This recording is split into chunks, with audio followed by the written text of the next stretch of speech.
Kris a Racir sú vlastne prepojené. Prezident ruskej pobočky, teda Racirsu, je psychicky chorý človek. Ako je možné, že takáto úzka skupina v cirkvi, ktorá má takéto choré, pre nás úplne choré názory. Našli sme kopec organizácií, ako aj OSN, kopec listov sa písalo, aby tieto nehumánne organizácie boli zrušené.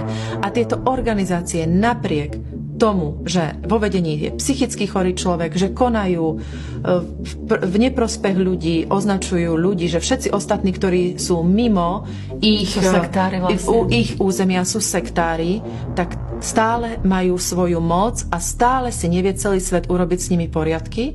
A ja by som sa iba vlastne tak opýtala, vlastne ty si povedala, že všetci ostatní sú sekta, my na Slovensku sme kresťania, a my sme podľa neho